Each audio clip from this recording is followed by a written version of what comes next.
כן, כן. C'est sur moi que je dois lire. 1, 2, 3, 1, 2, 3. 1, 2,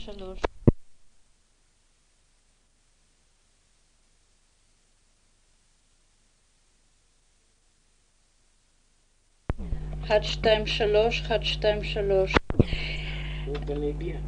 זה ראיון מוקלט עם גברת שיזל רומן בקריה בירושלים ב-22 במרץ 1967 על ידי חיים אבני ורבקה בנית על נושא הצלת ילדים בצרפת הכבושה והבריחה לאחר המלחמה. השיחה תתנהל בצרפתית. Bon, monsieur Avni, s'il vous plaît. Je suggère que nous commencions avec d'un ordre chronologique. Et quand la guerre a éclaté, c'est en 1939. En 39. Vous habitez Paris ou... Non. J'habitais Bruxelles. Et Nous sommes partis une semaine après et nous sommes arrivés à Montpellier. Vous êtes parti après l'invasion déjà. C'est-à-dire en mai 1940. Oui, sur la route, c'est-à-dire nous partions, toute la Belgique quittait. Oui, quand tous les réfugiés sont partis vers la France. Nous sommes partis. Oui. Alors nous étions à Montpellier. Là, je suis entré en contact avec Madame Aron, qui est de la France, d'où exactement, vous savez, on ne posait pas souvent des questions. Que faisait-elle à ce moment-là? Elle a commencé déjà à... nous avons commencé à placer les enfants chez des gens. Bon. Vous dites qu'à ce moment-là déjà, Madame Aron commençait à passer des enfants? Oui. D'où ça? De la Belgique, de la France, partout, des enfants, des parents de Polonais, et des Russes, des Allemands, de tout ce que vous voulez, parce que nous avons donc eu beaucoup de familles allemandes qui sont arrivées. Est-ce que vous vous êtes occupé à ce moment-là d'enfants allemands qui étaient réfugiés d'Allemagne en France? Oui, certainement. Nous les avons cachés. Oui, des enfants chez des particuliers, dans des fermes, dans la Croix-Rouge, vous voulez, même dans les maisons de plaisance. Vous étiez en contact avec l'OSE? Avec l'OSE. Avec l'OSE. Après ça, nous avons commencé directement, nous sommes allés sur Toulouse, où nous avons commencé à travailler avec M. Polonsky. Il y avait dans l'histoire des Juifs en France sous l'occupation, il y avait deux ou trois étapes. Oui. La première qui allait jusqu'à, disons, octobre 1941. Oui. Et le deuxième jusqu'à été de 1942. Oui. Alors, dans la première étape, nous avons travaillé avec Mme Aron. On a commencé déjà le sauvetage de gosses, cacher les enfants, la jeunesse. Ainsi que des gens... Il y avait des persécutions. Naturellement, ça a commencé déjà. Et on craignait beaucoup, surtout c'était les enfants. Vous vous rappelez les rafles de l'été 42? Oui, certainement. Et il y avait des rafles dans le rue ou... Dans le rue, exactement. 42, ça c'était déjà... Pardon. Alors moi, j'étais déjà de retour de la Haute-Savoie et nous étions déjà à Nice. La grande rafle à Nice. Jusqu'à étiez-vous dans la Haute-Savoie? Nous étions jusqu'à 42. Jusqu'à 42. 42. 42, nous sommes allés sur Nice. Parce que nous étions donc sous la surveillance des Italiens, si vous vous rappelez. Oui. Alors, mais les Italiens sont entrés là-bas quand En 42. En 42. 42. Les Allemands étaient en face de nous quand nous quittons pour Nice. Ça veut dire au moment que les Allemands ont quitté le sud. Voilà. En route, en chemin, nous avons déjà appris que Mussolini a abdiqué. À ce moment-là... Alors, Mussolini, c'est déjà septembre 1943. 43 ou 42. Attends une minute, je vais...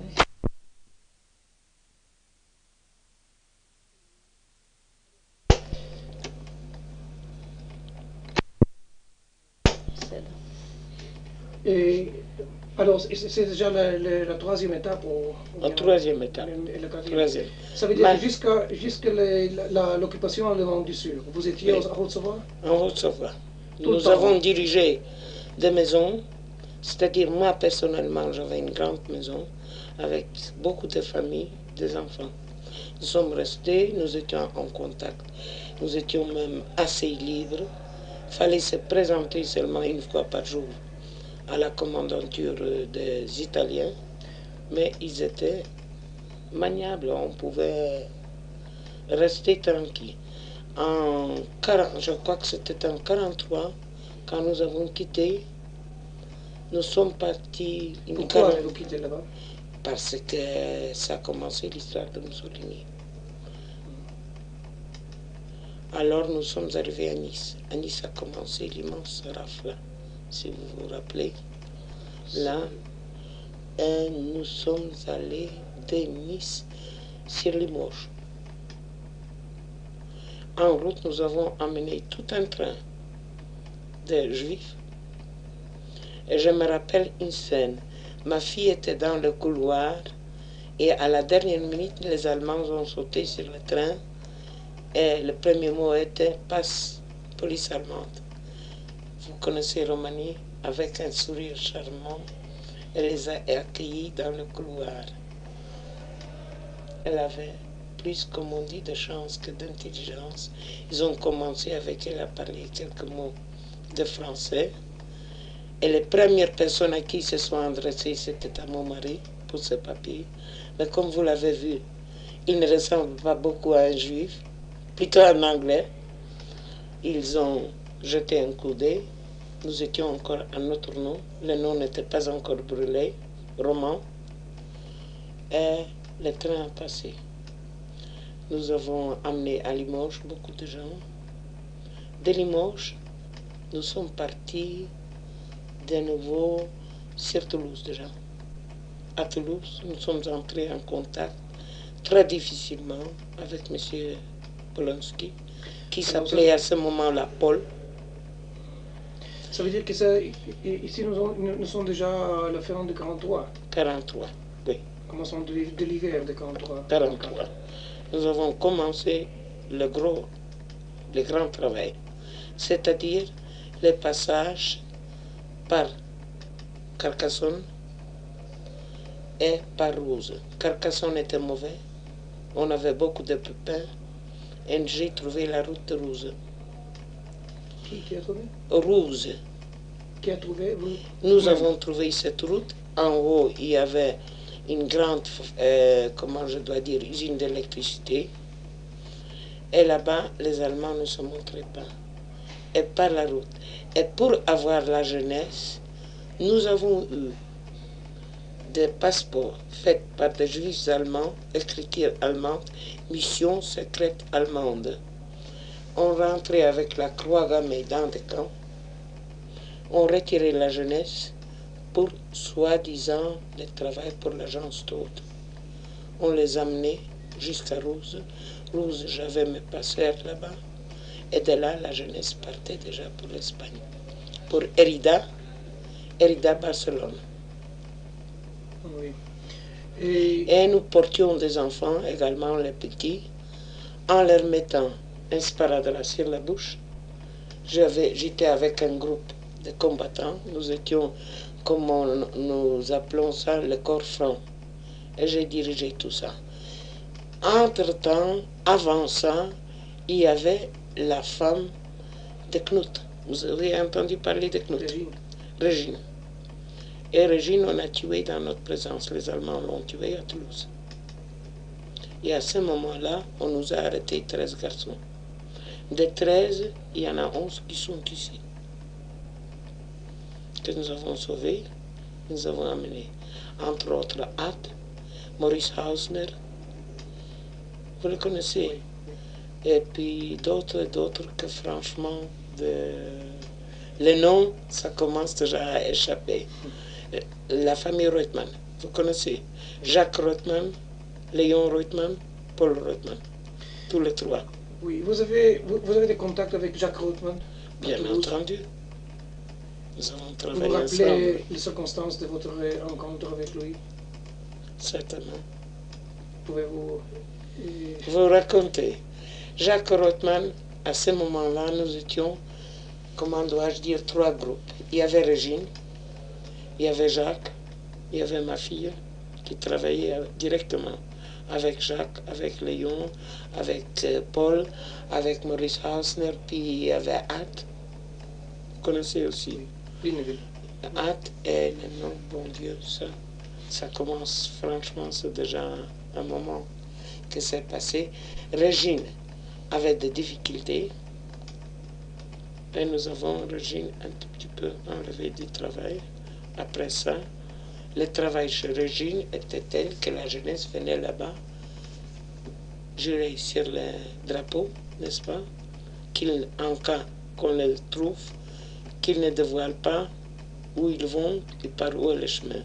À ce moment-là, on a tué Régine en présence de Raoul et nous étions juste pour monter chercher. Je suis monté pour prendre comme nous avons dit, 13 garçons.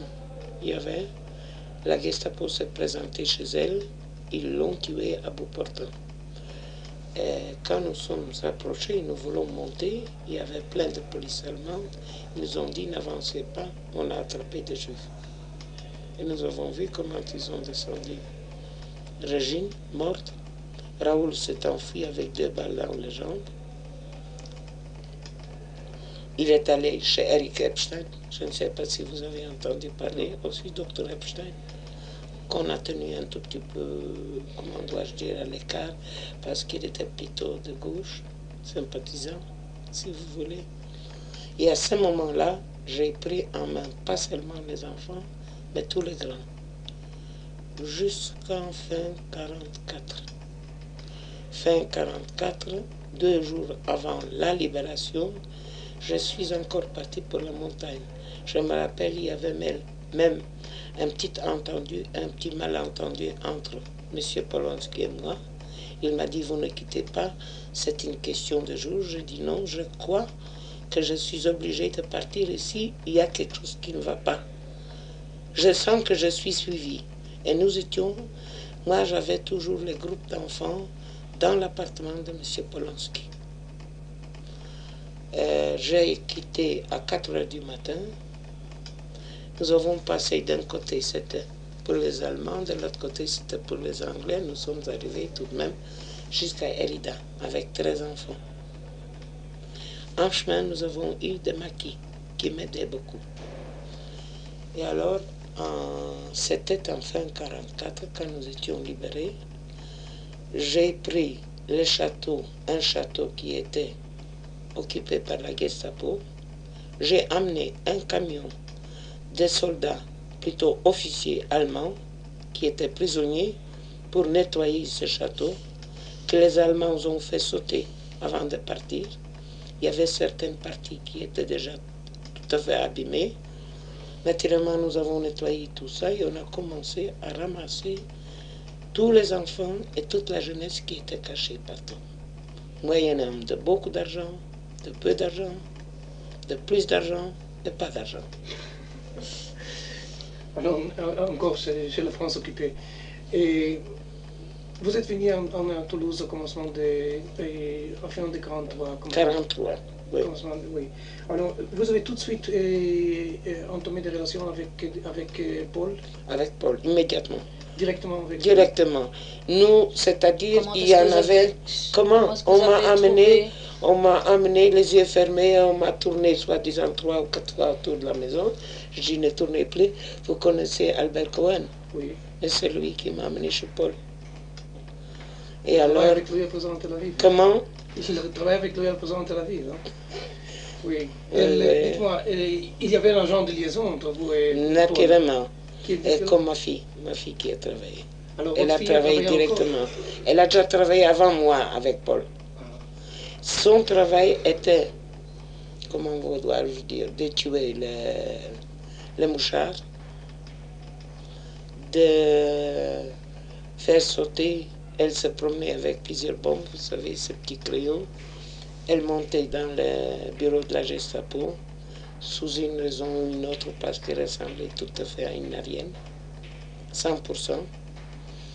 Et naturellement, tous ces groupes-là qui travaillaient ensemble avec nous ne savaient même pas que c'était ma fille. Jusqu'à la libération, personne ne savait que c'était ma fille. Moi, j'avais un groupe de jeunes filles. Elle ne connaissait pas mon travail, moi, je ne connaissais pas le sien. Et Jacques Rothman, à ce moment-là, était déjà en charge de la... Il a travaillé déjà avec ma fille, oui. Et votre fille était... oui. Alors, à ce moment-là, moi, j'ai repris quand Régine était tuée. Déjà avant. Déjà avant, même qu'elle vivait encore, moi, j'ai repris le tout parce que était-elle trop jeune ou quoi, mais l'organisation n'était pas assez bonne.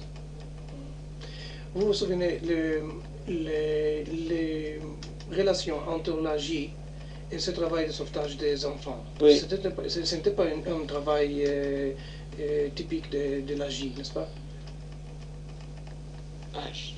L'armée juive. Ah, l'armée juive, oui. Ne se chargeait pas de sauvetage ou de travail avec des garçons, avec des tout petits... Non, ça c'était direct seulement Polonsky. Il y avait Polonsky, il y avait... Attendez, Lublin. Vous connaissez Lublin? Oui. Puis il y avait encore Léonard. Je crois que Claude était. Mais alors à ce moment-là, Claude était déjà brûlé, on l'avait envoyé en Suisse. Il était en Suisse déjà. Oui. Mais le sauvetage des enfants, oui. Vous étiez chargé de ça par l'armée juive? Par l'armée juive, oui. Vous vous souvenez l'épisode du moment quand on vous a donné ce travail pour le suivre? Certainement. Vous pouvez me raconter? Je peux vous raconter la première rencontre avec M. Polonsky. Là, ça a commencé. Parce qu'avant, je travaillais déjà avec André Salomon. Mais pas directement. Et ce n'était pas un travail suivi. Autant qu'on pouvait, on commençait à sauver les enfants. Alors, chez M. Polonsky, Albert m'a amené dans l'obscurité, bien entendu, pour impressionner ou que vous voulez. Et j'ai entendu ces paroles: je vous connais sans vous connaître. Je mets entre vos mains une somme telle et telle. Il faut amener comment dois-je dire, des grenades et des mitraillettes de l'Espagne. Et il faut amener les enfants en Espagne. On m'a mis en contact avec plusieurs passeurs qui, au lieu de parler l'espagnol, parlaient le basque. Et là, je connais un peu l'italien, tout petit peu l'espagnol, mais je n'en sortais pas. Mais, parlant avec les mains et parlant avec l'argent, nous nous sommes très bien compris. Et moi, je menais les enfants jusqu'à... C'était presque au pied de la montagne de l'Espagne, à Rousse. Ce tuyau, ce tuyau qui est passé par où? Qui vous a mis dans les relations avec le passeur? Polonsky. Polonsky même. Polonsky. Vous vous souvenez, il y avait là-bas un chef de passeur, un tal Alves. Oui. Un gros noir comme ça, un grand. Il était espagnol ou... Il était basque. Il était basque. Et c'était le premier moment d'utiliser ce tuyau? Oui. Oui. Mais, non, pardon. Nous avons eu deux groupes. Nous avons eu un groupe par Carcassonne, et nous avons eu un groupe par Rouze. Par Carcassonne, ça ne marchait pas toujours. Rouze, j'avais 10 commencements. Jusqu'aux derniers 2 jours avant la libération, j'avais plus de chance que d'intelligence. Nous ne sommes pas tombés à Miranda avec aucun jeune et aucun enfant. Tous arrivaient directement, Hérida, Barcelone. Ils sont passés par l'Andorre? Par l'Andorre. Oui, Andorre. Et ce tuyau est-il créé par l'AJ ou bien il y avait quelques personnes qui sont venues d'Espagne pour... Non, directement en Belgique, en France. C'était de part de Toulouse qu'on a... Toulouse. Tout ce travail passé par les mains de Polonsky. Non, mais monsieur demande s'il y a eu une initiative de la part de gens en Espagne pour aider à créer le tuyau, ou bien si l'initiative est venue de Polonsky. Ça, si loin, je ne peux pas vous le dire. Je sais seulement que le directeur du joint, c'est Kera. Oui, tout ça, moi, Vous connaissez son histoire. oui. Eh bien, ce qu'elle nous envoyé, et la plupart des gens qui nous mettaient en contact, c'était le plus, je crois que c'était, comment il s'appelait, Dika. Geoffrey. Qui nous a fait assez de mal aussi après, mais ça ne fait rien. Beaucoup après. Que voulez-vous? Dites-moi, s'il vous plaît, ces Espagnols, ils ont reçu leur argent. C'était un salarié, n'est-ce pas? J'ai payé $1.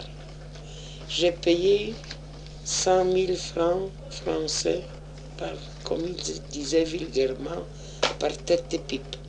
Mais je l'ai payé en dollars coupant en deux. Et j'ai dit, du moment que je recevrai la réponse de Barcelone, de Sequeira, que tout le contingent de jeunesse et d'enfants est arrivé en bonne santé, parce qu'il nous faisait des difficultés. Très souvent, il nous jetait même des jeunes de montagne. C'est là qu'ils ne pouvaient pas marcher, surtout la jeunesse hollandaise. Nous avons eu beaucoup de jeunes hollandais. Alors là, ils recevaient l'autre moitié de leurs dollars. J'étais menacé, même assez souvent, par des passeurs qu'ils vont me descendre si je ne leur donne pas de l'argent. Surtout les derniers temps, déjà tout court avant la libération, où sur la route, ils ramassaient des Allemands avec des passeports papier juif et ils leur procuraient le costume. Ils venaient même me menacer avec un revolver en main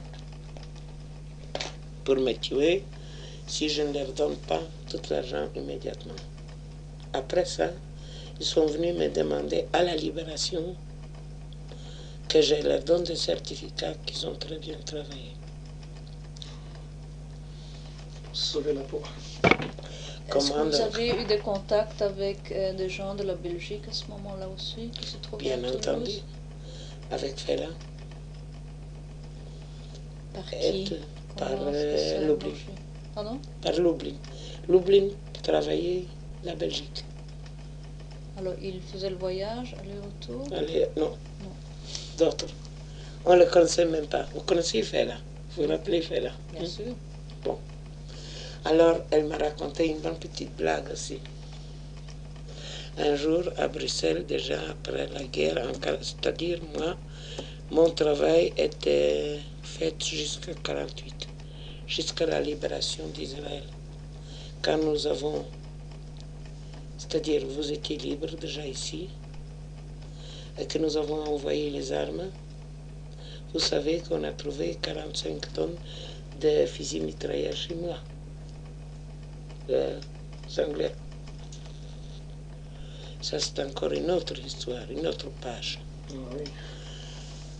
Enfin, bref, j'ai commencé à ramasser les enfants de tous côtés, les placer dans le château, qui était immense, à rassembler des frères et sœurs qui étaient par ici ou par là. Un enfant était en Haute-Savoie, un troisième était à Paris, le quatrième était à Nice, ou le cinquième était je ne sais quoi, et ramasser des parents qu'on a cachés également ailleurs. Si vous me permettez un instant de retourner à la question de la Belgique, les gens qui étaient dans le comité de défense des Juifs à Bruxelles, ils ont essayé d'avoir de l'argent de Toulouse. Est-ce que vous vous rappelez des contacts avec eux? Ça, ce n'était pas déjà de mon ressort. C'était déjà des ressorts de Polonsky. Ça veut dire que votre ressort s'occupe uniquement avec le sauvetage des gosses pour l'Espagne. Pour l'Espagne, amener l'argent de l'Espagne. Amener l'argent? Des dollars. Acheter des armes qu'il nous fallait pour la montagne noire. Vous savez qu'on avait un maquis. Il nous fallait des grenades aussi. Et des mitraillettes pour le passeur que chaque fois je reprenais et je redonnais. Vous faisiez vous-même le trajet? Bien entendu, je ne pesais que 42 kilos, alors j'avais facile à marcher. C'était dangereux dans les vents. Oui. Et j'ai amené mon mari aussi en Espagne parce qu'il avait trop peur. Où il allait, il voyait des armes, il voyait des dossiers. Il n'était pas fort, très fort. Alors nous l'avons amené en Espagne. Et qui est-ce qui vous remettait l'argent en Espagne pour En le Espagne? travail? Oui. Des personnes, je dois vous dire, à la frontière, je recevais l'argent. À la frontière espagnole, Espagne-française. Leur nom, c'est Pierre ou Paul. Je ne peux pas vous dire qui sont. Après ça, moi j'ai déjà... Qui a donné cet argent? Comment ils sont? Comment ils sont, je peux vous le dire. Mais qui ils sont vraiment, je n'en sais rien. Je sais que Dika s'est beaucoup occupé de ça. Son beau-père était donc le directeur du joint. Vous savez qu'il est mort en route quand il est parti avec mon mari. Et mon mari portait tout l'argent sur le dos. Mon mari est parti à ce moment-là avec Dika, qu'on a attrapé, qu'on a mis à Miranda, qu'on a bien rasé. Et son beau-père. Et son beau-père est mort en route. Il était donc aussi à quelque chose là. Il travaillait aussi, il était directeur du joint. La France. Ça c'est un clou. Oui. Et j'ai la date de ce passage. Vous avez la date. Mon mari était là-dedans. Et c'est justement lui. Le 4 de mai 44. Exactement. Et c'est lui qui avait tout l'argent sur lui. Et il est venu là-bas, il est venu en Espagne. Et... Il a travaillé avec Sequeira tout le temps. Alors de l'autre côté, à ce moment-là, vous étiez déjà occupé avec la question des enfants? À ce moment-là, moi j'ai pris déjà les grands. Les questions d'enfants, j'allais déjà auparavant par Carcassonne. Vous comprenez? Oui, et Régine s'occupait des grands. Ça n'a pas marché. Les grands, c'est-à-dire les adultes? C'est-à-dire les adultes, oui. Les maquis qui sont passés pour... ça n'a pas fort marché. Ils n'étaient pas assez soignés, ils n'ont pas reçu ce qu'il fallait.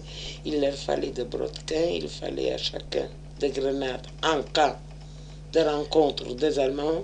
Mais à ce moment-là, c'était Jacques Rothman qui était Jacques qui travaillait avec ma fille. Avec votre fille, oui. C'est ça. Oui. Mais seulement avec les adultes. Oui. Qui s'appelait à ce moment-là Rennes. À Rennes. C'est elle. Ah oui, alors j'ai fait la liaison de Rennes Epstein. Rennes Epstein, non, oui, un petit roman. C'est plus tard.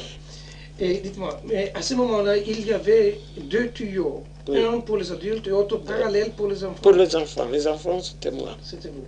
Et ce tuyau par Carcassonne n'était pas lié avec des Espagnols, avec des Républicains? Ah non.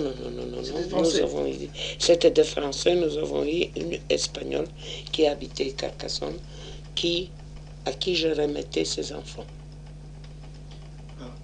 Et après seulement, c'est formé le tuyau par où? Pardon. C'est-à-dire? Non, je dis par le village ou la ville Roux. Rouze. Avec un X. Z. Oui. Rouze. À ce moment-là, j'ai loué un des plus grands hôtels et soi-disant que je faisais des blagues à Vichy et que j'ai envoyé la jeunesse en Espagne. Nous avons acheté cet hôtel à nos frères.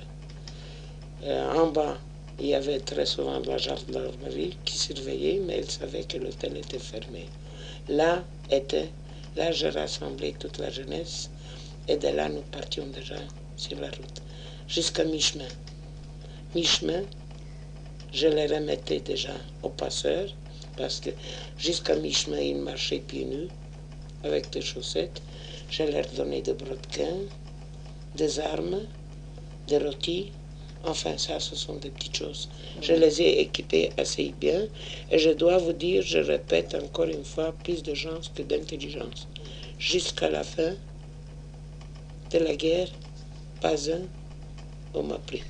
Et des Tout est arrivé. Des groupes de combien? Quel était 50, 30, 27, 13, 33, entre autres. Jacques m'a amené justement Jacques Reutemann, des jeunes rabbins de Vienne, qui étaient cachés à Nice pendant 1 an et demi dans une cave et qui vivaient à l'eau et au pain. Et le groupe part la nuit. Vers le matin, qu'est-ce que je vois par une fente de la fenêtre, les 2 rabbins de retour. Oui, je les vois de retour. Je ne voulais pas les prendre. Je dis à Jacques, je les prends. Non, ça c'était Paul, qui est là, qui est venu. Celui-là qui est rabbin, je crois, maintenant à Paris, Paul Reutemann. Je lui ai dit, je ne prends pas des gens âgés, parce que c'était des gens dans les 30 ans, 30, quelques années. Il n'y avait rien à faire, il fallait que je les prenne. Le lendemain matin, il descend d'un autobus. J'ai attrapé, il y avait avec moi Dufci, je ne sais plus comment il s'appelait, David, qui a travaillé avec moi, aussi un du groupe de Reutemann. Dufci va et il me ramène les 2 types. Qu'est-ce qu'il y avait? Ils avaient des ampoules que nous appelons sur les pieds, parce qu'ils ont reçu de nouveaux brodequins. Moi, je m'amenais toujours avec des brodequins cloutés et avec tout ce qu'il fallait pour le jeûne. J'ai attrapé ces 2 types, je les ai arrêtés, je les ai envoyés chez un des passeurs dans la montagne. Je ne voulais pas les ramener, j'avais peur qu'ils ne parlent. Comprenez? Et qu'ils ne brûlent pas la route. Je les ai tenus pendant 4 ou 5 semaines, mais ce malheureux ne voulait manger que du lait et du pain. Et ça, il n'y avait pas. Et du cochon, comme il disait, ils ne mangeront pas. Et un beau jour, je suis arrivé, je leur ai dit, vous voyez, je suis armé. Je vais vous descendre, ou vous mangez du khazir, et vous vous fortifiez, et qu'on vous entraîne dans la montagne pour vous amener, ou je vous descends. De retour, vous ne viendrez pas, parce que nous avons eu beaucoup de pépins. Quel était le résultat? 2 semaines après, on m'a réclamé qu'on ne leur donne pas assez de khazir à manger, et qu'ils n'ont pas assez. Toujours bon, est-il que mon mari les a reçus à l'Érida, quelques semaines après. D'abord, je leur ai dit, voilà, vous avez devant vous une fille d'un rabbin aussi, et qui mange aussi des khazir quand il y a. Et après, je vais jeûner et je vais prier Dieu qu'il me pardonne. Alors, mon mari... Madame est fille de rabbin. Alors, j'en ai l'air, hein. Alors, mon mari a raconté qu'à l'hôtel, à l'Érida, ils ont commencé à allumer des bougies partout et de prier retirement. Ça, on n'aimait pas beaucoup. Il fallait tout de même vivre un peu plus discrètement. Mais ils sont partis, ils sont en Israël. Où ils sont, je n'en sais rien, mais ils sont là. Est-ce que vous Alors, oui, je vous écoute. Est-ce que vous vous rappelez combien de groupes vous avez passé durant toute la période? Mon enfant, beaucoup. Ça, M. Polanski peut vous dire seulement parce que c'est lui qui a tous les documents. Des enfants, beaucoup. Et des jeunesses, encore plus. Vous vous rappelez, il y avait 17 de mai 1944. Comment? On a attrapé Jacques Reutemann. Comment donc, si je... Ne me parlez pas, je vous en prie. C'est dans cette maison, dans la Gestapo, que moi j'avais appris les enfants. Dans le château. Ma fille est arrivée. À ce moment-là, elle me dit, maman, vous avez entendu parler d'un garçon qui s'appelait Hubert. Quand on a pris Jacques, on a pris David Blum, on a pris tout ce groupe-là. Comment? Léo Kohn, tous ce groupe-là, ils étaient, je crois, 13 ou 17. C'est à ce moment-là que les Allemands sont montés chez les passeurs, ils les ont tués. Et quand le groupe est parti, il y avait un qui était Hubert avec moi à la maison. Chez les enfants, ils ne pouvaient plus sortir parce qu'il y avait le couvre-feu.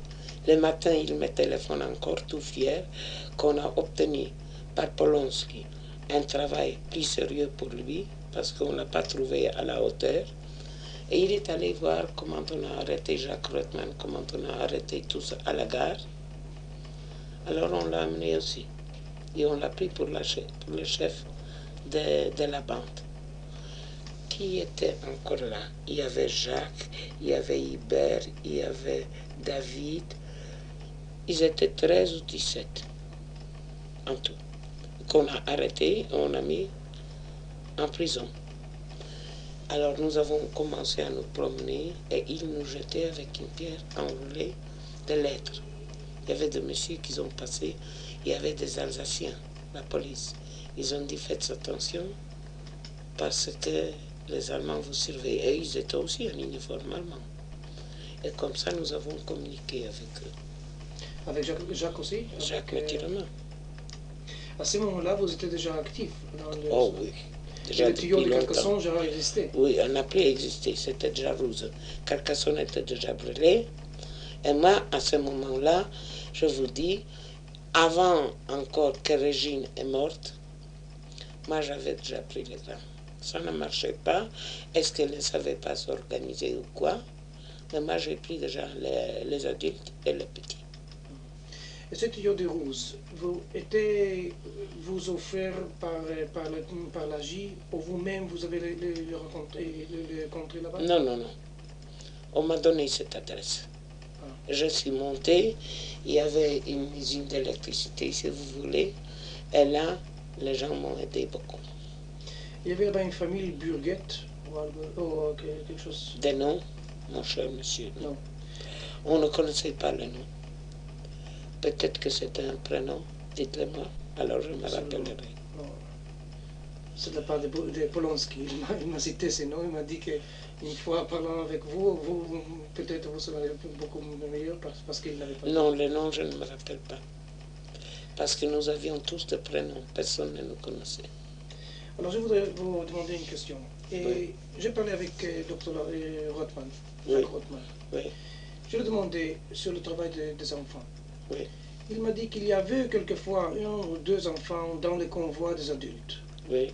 Mais comme système, il ne pouvait pas se rappeler. Oui. Alors je lui demandais, est-ce que c'est possible qu'au même temps que lui travaillait pour le passage pour l'Espagne, il y aurait dans le cadre de la J autre organisation spécialement pour les enfants? Non. Il m'a dit qu'il n'a rien écouté et il ne sait pas. Non, il n'y avait pas. Oser travailler d'un côté, oser m'apporter, envoyer les enfants, m'apporter. Je dois vous dire en somme que c'est elle, André, Salomon, et encore un que le nom m'échappe, qu'ils ont volé à l'Osé les enfants. Parce que l'Osé n'aimait pas beaucoup donner les enfants. Il les donnait aux Français. Et les Français ne nous intéressaient pas beaucoup, monsieur. Faire des Français de nos Juifs, je ne tenais pas. Surtout les enfants sans parents. J'étais peut-être un peu dur, mais c'était comme ça. Et dans le château que j'ai ouvert et que j'ai redonné, vous permettez, l'appartement à Polonsky, j'avais des enfants, rien que des enfants pour Israël. Nous avons tissé les feux. Ça c'est après la guerre? Après la guerre déjà. Et durant la guerre, en 1944? En 1944, nous avons tout bonnement caché les enfants et chaque fois on amenait des groupes. On partait, oui. Et on marchait les nuits dans la neige et comme cadeau nous avons des pieds et des mains gelés. Vous avez des liaisons directes avec Mme Salomon? Oui. Alors ça veut dire que les gosses sont venus par Mme Salomon directement à vous? Beaucoup. André nous a donné beaucoup d'enfants. Losé lui faisait la vie très dure même, justement à cause de ça. Et plus tard, après, quand Léon Rothman était en charge du passage des adultes, oui. Il y avait des collaborations entre le système pour les enfants et le système pour les adultes? Non. C'était toujours séparé? Séparé. Les enfants n'étaient pas avec les adultes. C'était impossible. Pourquoi? Parce que les enfants marchaient autrement. Mais les tuyaux, vous savez, non? il y a certaines choses que nous devons faire.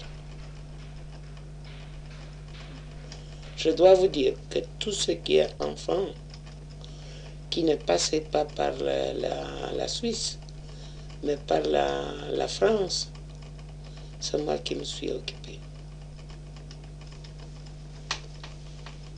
Occupé, c'était Jacques Reutemann qui s'est occupé des âgés. Mais une fois que Jacques Reutemann était pris, moi j'ai pris déjà le tout. Oui. Et la dernière question sur cette époque. Les sommes d'argent qu'on servi pour payer les passeurs Oui. sont venus d'Espagne, n'est-ce Oui. pas? C'était des agents de la part de Sequeira qui ont amené cet argent? Et Tout allait chez M. Polonsky et M. Polonsky me remettait de l'argent. Autant que je pouvais, je lui apportais toujours des factures. Toujours avec facture.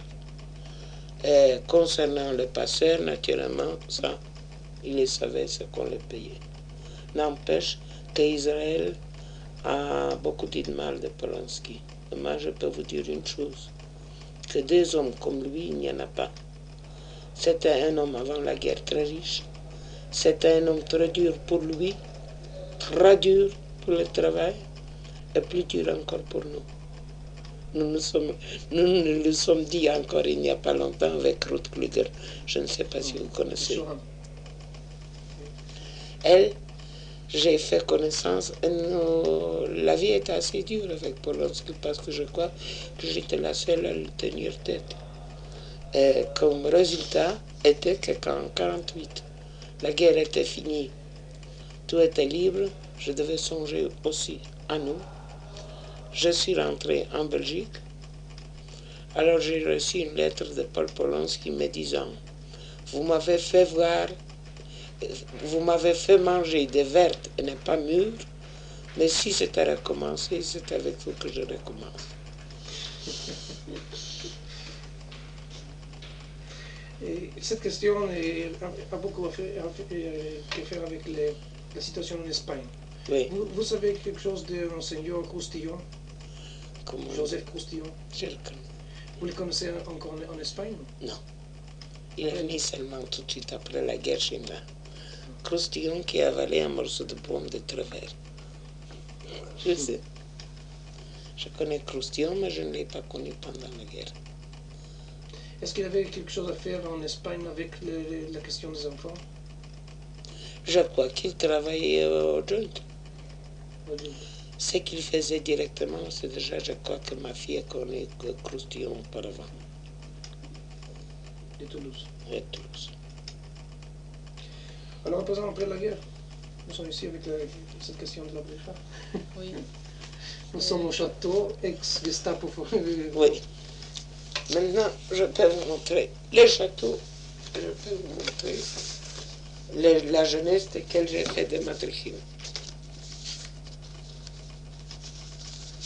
Ça, vous pouvez jeter un coup d'œil, si ça vous intéresse.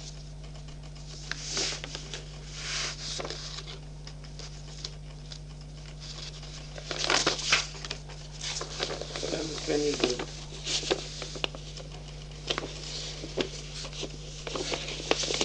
Let us go maintenant.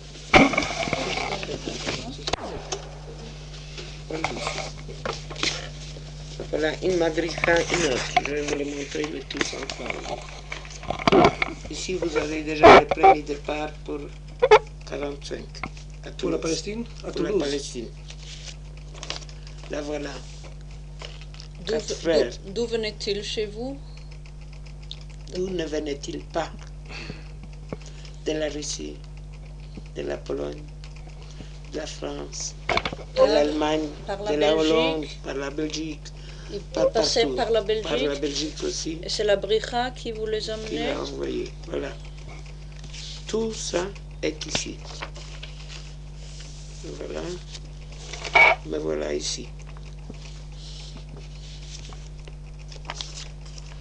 Voilà le premier groupe. Voilà le château. Voilà les gosses qui étaient conçus dans des camps. D'où Quel camp? En France? partout. Ils sont concentrés là-bas dans ces châteaux. Je les ai ramassés tous. C'était l'OSE qui Non. Directement, C'était nous. Directement l'AGI. André Salomon nous aidait beaucoup. Je vous ai dit, il leur chopait les enfants à l'OSE. Elle me les a donnés. Puis j'avais moi sac sur le dos, qui ne met pas beaucoup d'envoyer les enfants. Pourquoi vous riez? Vous connaissez mon sac? C'était les EI. Les EI. Les EI, voilà. Ici, vous avez les enfants. Ici, ça, j'ai reçu de l'Amérique. C'était tout au commencement. Meir Levin, Oui, c'est Meir Levin. 45. Oui, il était chez moi en 45. Si vous en avez. C'est la même photo.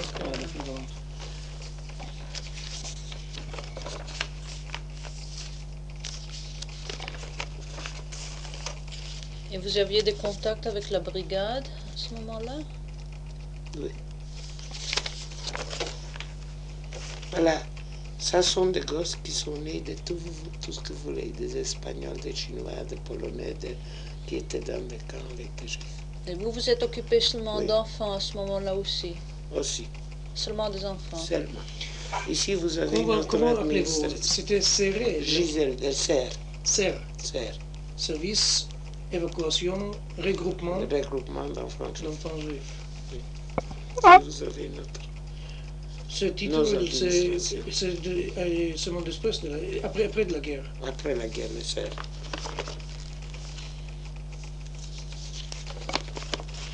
Tout ça, mes enfants, tout se trouve en Israël.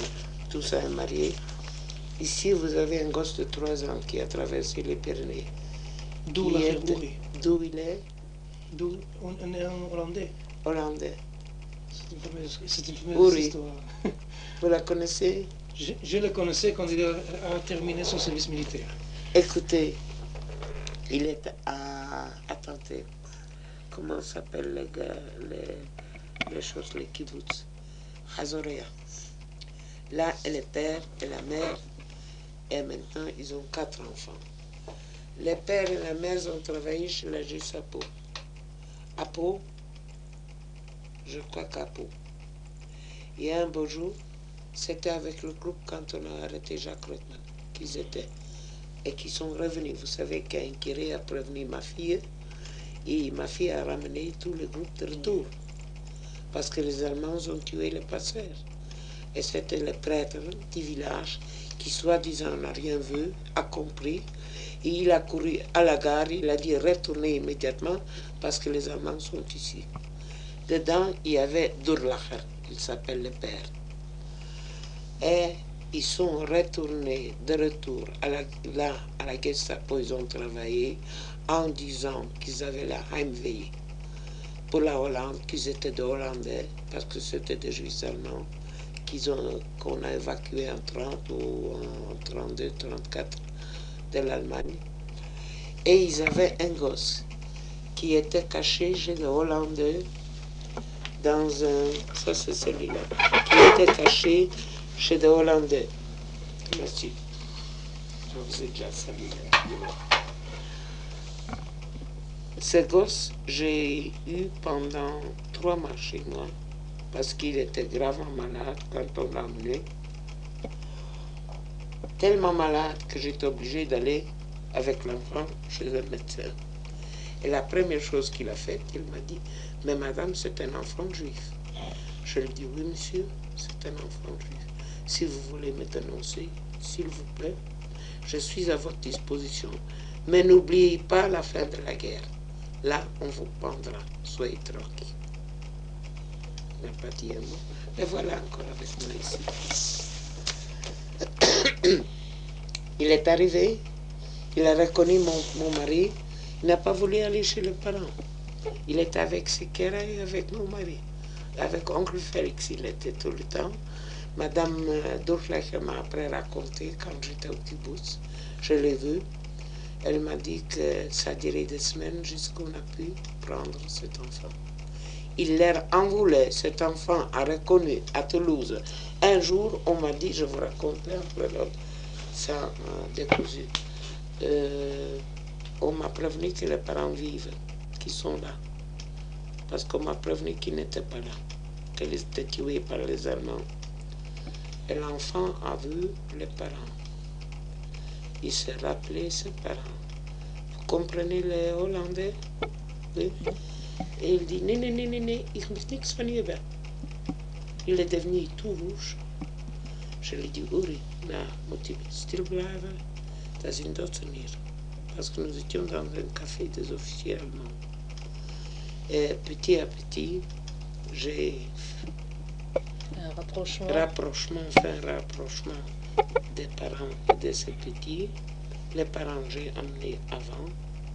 C'était déjà après Jacques Reutemann, qu'ils étaient déjà en prison tous. Et après, j'ai amené le gosse. Et maintenant, j'ai vu un gaillard comme ça. Vous l'avez vu? Oui. Il a fait semblant de me reconnaître, bien entendu. Ici, vous avez de cela que j'ai fait de Madrichim. Voilà. Ils sont tous ici. Vous savez qui est celui-là? Sam Gogol. Connaissez? Oui. Celui-là qui joue les choses, l'harmonica. Voilà un gosse qu'on m'a tué en Israël après la guerre. Beaucoup. À la guerre ici. Chez le frère de cela, j'étais il y a 3 semaines à un mariage. On m'a dit un enfant avant se marie. Vous avez beaucoup d'enfants, hein? Beaucoup. J'ai quelques milliers d'enfants ici.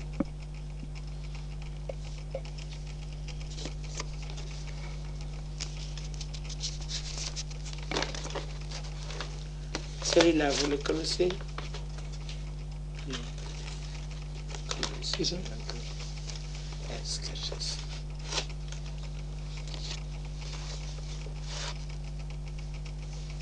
Son père était pris par la Gestapo.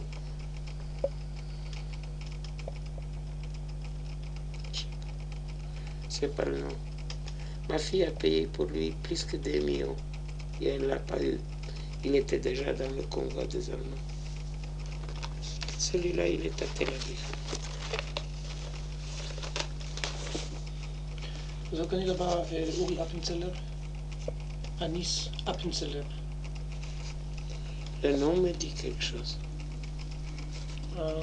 Il était déjà de 16 ans, 17, à Nice. Comment était son prénom pendant la guerre? Uri? C'est- Uruli. Il est venu de Vienne.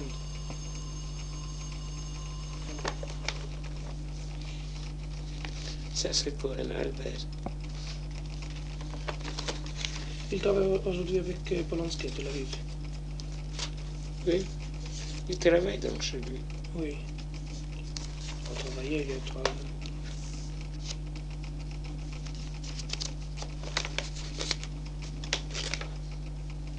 J'avais de tout. Vous connaissez Anne-Marie Lambert? Oui. Son mari est dedans.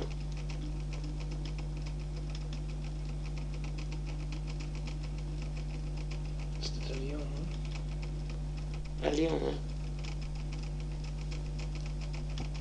Qui est-ce Où qui a- est-elle qui- maintenant? Elle est ici. Qui est-ce qui a Où pu ici? photographier ça? Elle travaille. C'est moi qui ai fait ça. Vous avez fait la photographie? Elle travaille au Misrad HaChutz. Mais qu'est-ce que c'est? Ministère des Affaires étrangères. Les affaires étrangères. Ici. Je voudrais la voir. Comment est-ce qu'on peut la toucher? Elle a le téléphone. Donnez-moi son téléphone. Oui, je vais Bon, on le cherche. chercher. Son frère est ici maintenant aussi. Vous connaissez son frère? Et la fille, où est-elle? La fille est ici, je crois. Enfin, elle était ici. Il paraît que c'est une fille réussie, oui. Je crois. Elle a fini ses études. Il y a beaucoup d'enfants que je cherche, que je voudrais voir. je ne sais Il pas. faudrait faire une réunion. Une réunion de ces enfants Faut avec, faire- avec leurs enfants, c'est une chose. Ça, je vous ai Il faut faire raconté une annonce l'histoire. dans le journal. Ça, je vous ai raconté l'histoire de cette petite. Oui. Oh, écoutez, on peut vous raconter des histoires sur Charcos? Madame a des histoires sans fin, des histoires Sans fin. fantastiques. Sans fin, on ne peut pas. Celui-là, il est médecin ici, quelque part. Je crois qu'il est médecin dans un kibbutz.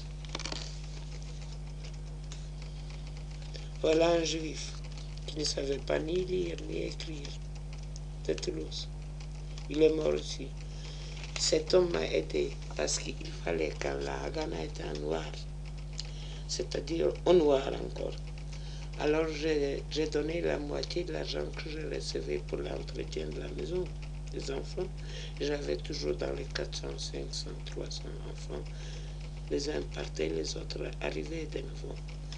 Alors, ce juif-là m'a aidé et tous les juifs de Toulouse étaient obligés de me payer, verser une pension. L'argent. Celui-là, il m'a aidé beaucoup, beaucoup, beaucoup. L'entretien de la maison, si vous aviez tant d'enfants, c'était... Vous aviez un grand groupe de personnes qui vous aidaient? Oh oui, presque tout Toulouse. Tous les juifs de Toulouse. Je leur ai dit seulement un mot. Imaginez-vous que vous soyez mort et que vos enfants sont ici et qu'ils ont besoin de l'aide. Mais j'ai beaucoup. Par exemple, de ces groupes-là, ces enfants sont déjà pendant la guerre. Moi, je ne me rappelle plus. Je faisais une photo, j'ai écrit quelques mots à ce qu'elle et j'ai envoyé. Regardez, c'est vraiment... Et est-ce qu'il y avait parmi eux de tout jeunes enfants? Comment donc?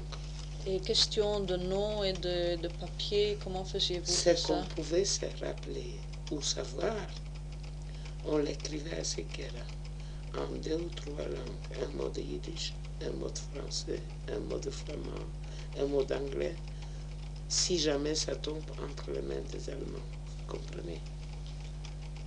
Mais il y avait donc parmi ces enfants, il y en avait qui étaient orphelins, il y en avait qui avaient encore des parents. Beaucoup. C'est là qu'il y avait de la famille. Par exemple, on trouvait qu'il y avait de la famille en Amérique. On contactait ces gens et on envoyait De les enfants l'Espagne, là-bas. à partir de l'Espagne. Non, non, non, je parle déjà après la guerre. Ah, après la guerre, mais Non, pendant non, non. la guerre. Pendant la guerre, on ne pouvait pas. Mhm. On avait même beaucoup d'enfants qu'on ne savait pas d'où ils provenaient. Des petits qui étaient gardés. Par exemple, At. Vous connaissez At, oui? At a beaucoup travaillé. At a volé beaucoup d'enfants en Hollande qu'il m'a amené. Même un jour, il était brûlé et il a attrapé les petits gobelins, le visage, je l'ai soigné parce que je dois vous dire que ma maison était une des plus grandes maisons de la France. Parce qu'on avait à Paris aussi des maisons. On avait à Malmaison, on avait partout. J'avais une infirmerie, j'avais un médecin, j'avais une infirmière qui est établie encore maintenant à Rothschild à Paris. Le travail se faisait, puis on donnait aux enfants une instruction, une éducation. Puis j'ai reçu un des meilleurs matrices de Haïfa qui s'appelait Shmuel Avital. Vous avez peut-être entendu. Il fait maintenant à 52, à l'âge de 52 ans, sourd d'une oreille, parce qu'il a enseigné au Technion. Il est maintenant à Canada, à Toronto, et il fait le doctorat. Nous lui envoyons de l'argent de l'Europe et on nous verse l'argent ici. Mais il est venu comme maître. Il est venu en 45. Et il est resté pendant 1 an et demi, 2 ans pour enseigner aux enfants l'hébreu que quand ils viendront ici, ils aient déjà des notions. Et pendant la guerre, là où vous cachez les enfants, vous les occupiez aussi avec... Toujours. Les enfants allaient à l'école. Naturellement, les garçons, on avait plus difficile parce que on surveillait. Je crois qu'il fallait présenter quelques questions qui sont ici.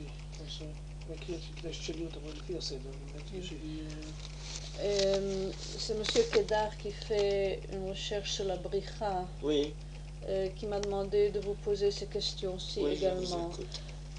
Quand et comment s'est formé votre contact avec la Brija et quelles étaient les autres personnes avec qui vous avez travaillé?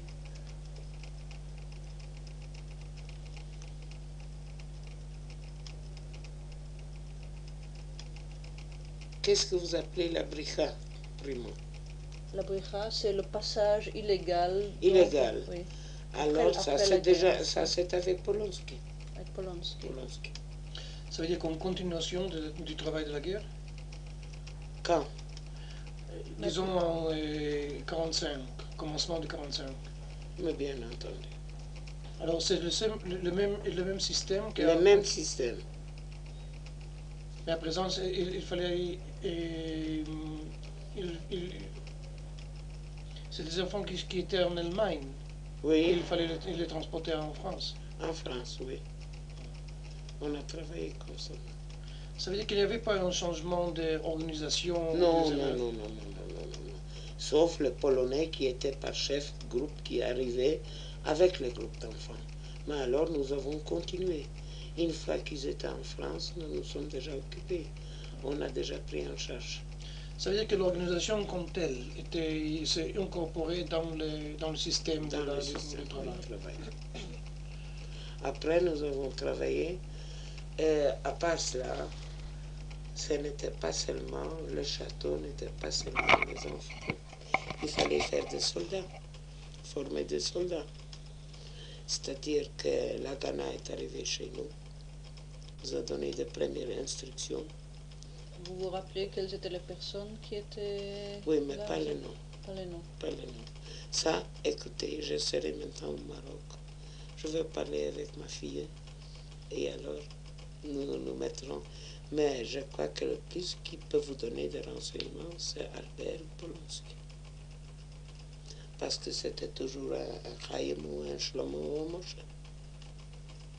Oui, lui doit être au courant. Oui, et ils le savent.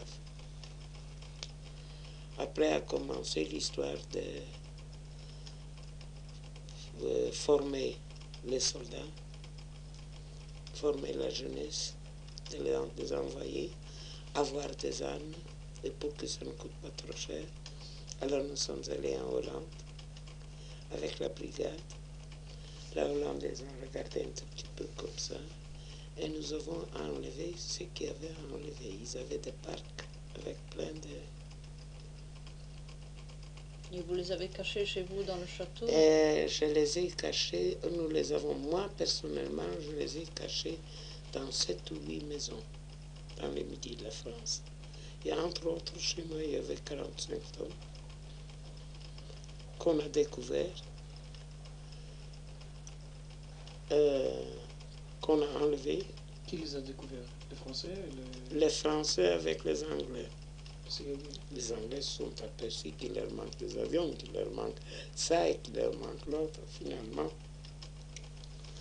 on est venu chez moi. C'est-à-dire, avant de venir chez moi, on est venu de quelques Archara à me prévenir, Madame Gisèle, on est venu chercher les armes.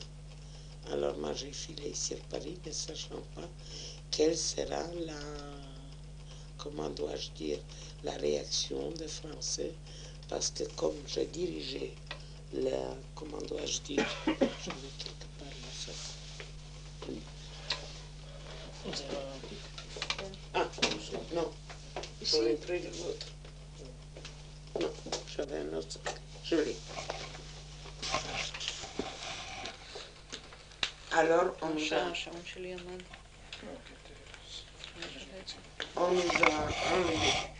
enlevé chez moi. Oui, alors quand je suis arrivée, et je suis allée immédiatement chez Polonsky, je lui ai dit, écoute un peu, voilà, on vient de me dire qu'on a découvert cet Archara et on a enlevé les armes, que faire? Il me dit, il faut rester ici. Je dis non, je ne sais pas quelle sera la réaction du gouvernement français, parce qu'après tout, j'étais la directrice du foyer des enfants de déportés. Et je suis allée à Paris. De là, je suis revenue, parce que j'ai entendu qu'on me cherche. Je suis arrivé, le même jour, 2 inspecteurs sont arrivés et ils m'ont dit, est-ce que vous avez reçu quelque chose? Ah, je dis oui, j'ai reçu, bien entendu, le manger de la Croix-Rouge pour les enfants. Montrez-nous. 45 tonnes de fusils mitrailleurs, on ne peut pas cacher, n'est-ce pas? Ça prend un peu de place. Et je suis descendu avec les 2 inspecteurs dans la cave. Je leur ai dit, voilà, qu'est-ce que c'est? Je ne sais pas, des œufs en poudre. C'est la Croix-Rouge qui m'a envoyé pour les enfants. Alors, ils ont retiré une caisse et un des inspecteurs m'a giflé en me disant, comment? Vous qui avez travaillé avec nous, bien entendu, qui avez travaillé avec nous, vous ne savez pas ce que c'est? Emballage original anglais? Je dis non, je n'ai aucune idée. Bref, on m'a amené à la police, questionné, je lui ai dit, je ne sais rien. Je n'ai aucune idée, je ne peux rien vous dire. Cette histoire s'est prolongée jusqu'à 3 heures du matin. Et on m'a dit, écoute, alors finalement, qui vous a donné? Qu'est-ce que j'ai fait? Je leur ai donné un vieux colonel qui nous avait donné plusieurs bateaux pour l'aller à 45, les pauvres. Et alors, ils ont téléphoné immédiatement, ils ont dit, demain matin, la police viendra vous chercher. Je dis, inutile, pas de police. C'est moi qui ai déposé et je suis à votre entière disposition. Le lendemain matin, un journal que malheureusement, je ne me rappelle pas le nom, qui le directeur était un juif communiste, il y avait un article comme ça. Le ministère ainsi que Madame Gisèle auront à répondre devant la population si ces armes qu'elle a cachées sont pour Franco ou un soulèvement en France. Parler le soir, je ne pouvais pas. Le lendemain matin, oh, moi, il y a un mot que je ne peux pas dire ici parce que... Vous pouvez le dire, vous pouvez le dire. Ça mène M. Polanski. Non. Oui, l'homme. Qui avez-vous donné? Je le dis vous. Bon. Alors, bref, on m'a amené. Le lendemain, il y avait déjà des inspecteurs de Marseille. Un était là avec une mitraillette comme ça. Je lui ai dit, c'est pour moi.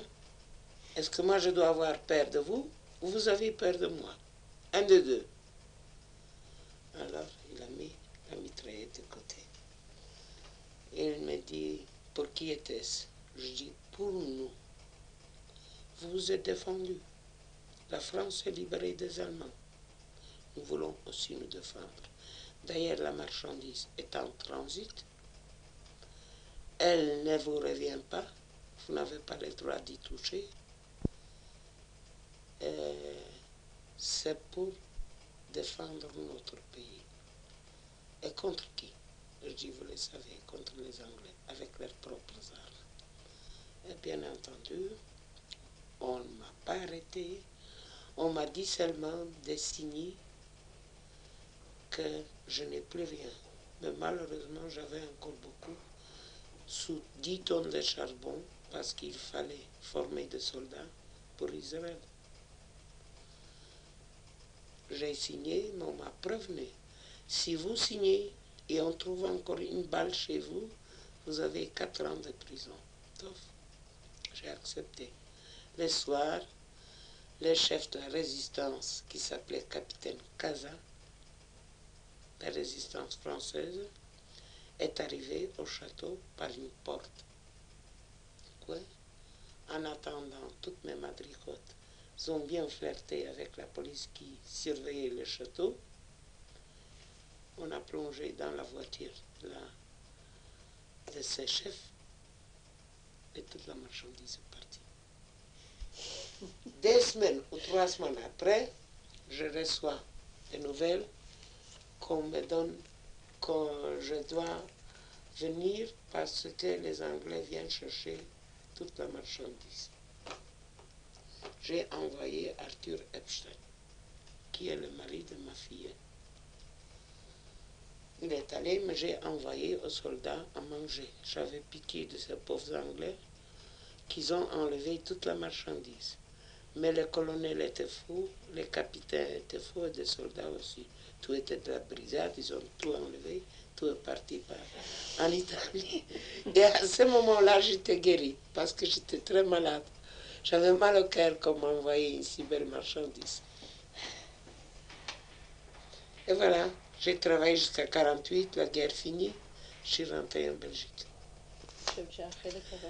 Maintenant, à continuer le travail, le Maroc et l'Algérie. Ma fille est partie en Algérie, il y a de ça quand il y avait le pogrom au Maroc. Parce que Jojo est venu, Joe Fuchs si vous voulez, et il voulait amener, quand la guerre a commencé en Israël, voulait amener les étudiants de Toulouse.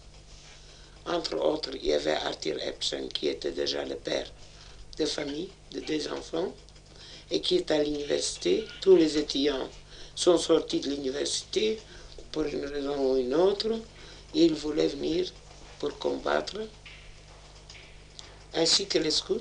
Et les parents m'ont arrêté dans la rue à Toulouse en me disant « Nous allons livrer votre beau-fils s'il amène la jeunesse. » Je lui ai dit « Écoute, tu vas finir, tu as 2 mois à finir tes études, on va te donner un autre travail. » On leur a donné le travail, ils sont partis pour Alger pour 2 ans. Lui, il travaillait comme médecin à l'hôpital, coupé dans les Arabes autant qu'il pouvait. Il se faisait la main pour Israël. Et elle, avec Selim Clément, que vous connaissez peut-être aussi, oui, oui. Ils ont monté de postes militaires là-bas.